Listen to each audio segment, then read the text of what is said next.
ఆదిలాబాద్ జిల్లా హైదరాబాద్ నారాయణ స్కూల్లో విషాదం చోటు చేసుకుంది. 7వ తరగతి చదువుతున్న విద్యార్థి హాస్టల్లో ఆత్మహత్య చేసుకున్నాడు. హయత్ నగర్ పోలీస్ స్టేషన్ పరిధిలోని నారాయణ స్కూల్ హాస్టల్లో లోహిత్ చదువుతున్నాడు. ఏమైందో ఏమో కానీ అర్ధరాత్రి అందరూ పడుకున్నాక లోహిత్ ఉరివేసుకుని చనిపోయాడు.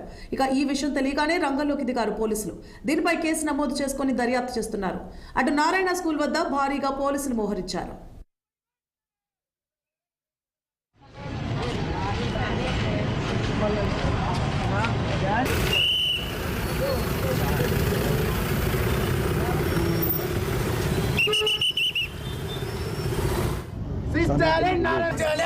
కుటుంబానికి వెంటనే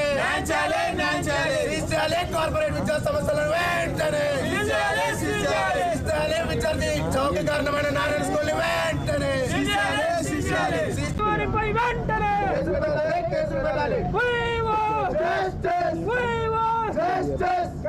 విద్యాశాఖ మంత్రి రాష్ట్రంలో వెంటనే డిన్నర్ స్టడీ అవర్కి వెళ్లకుండా వాడు రూమ్ లోకి 8 గంటల 2 నిమిషాలకు పోయినట్టు సీసీ ఫుటేజ్ చెప్తున్నాయి. అప్పటి నుంచి 10 గంటల 10 వరకు యజమాని అబ్బాయి ఎక్కడున్నది ఎలాంటి ఇన్ఫర్మేషన్ లేదు. ఏం చేస్తున్నా లోపలనేది కూడా చూసుకోలే. వాళ్ళు చూసుకోకుండా తోటి విద్యార్థులు చెప్తే అప్పుడు చూసుకొని హాస్పిటల్కి పోయిన తర్వాత మా పేరెంట్ మాకు 11:30కు పోలీస్ ద్వారా ఇన్ఫర్మేషన్ ఇచ్చిండ్రు. ఇది ప్యూర్లీ యజమాని నిర్లక్ష్యం వల్ల ఈ అబ్బాయి ఇలా చేసుకోవడానికి కారణమైంది. అప్పుడప్పుడు అబ్బాయిని వాచ్ చేసి ఉంటే ఇలాంటి అఘాయిత్యానికి పాలు పడకుండా అనేది మా ఉద్దేశం. దీనికి అంతటికి యజమాన్యం బాధ్యత వహించాలి. అట్లే తగిన న్యాయం చేయాలని కోరుతున్నాం. స్కూల్లో ఆత్మహత్య చేసుకొని చనిపోయింది సార్.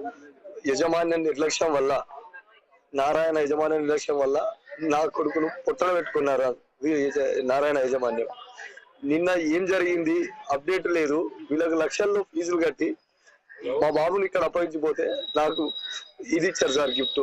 తర్వాత నిన్న ఏం జరిగింది అనేది అసలు ఏమి ఎవ్వరికి చెప్పకుండా వాళ్ళు రాత్రి చనిపోయిన తర్వాత కూడా నాకు ఇంటిమేషన్ ఇవ్వకుండా పోలీసులకు కన్సల్ట్ చేసి పోలీసులతో ఫోన్ చేయించారు సార్. ఇదేనా సార్ ఒక విద్యార్థి తండ్రికి చేయాల్సిన మర్యాద? వీళ్ళు ఇలాంటి విద్యార్థులను ఎంత పల్నాడు జిల్లా నర్సరావు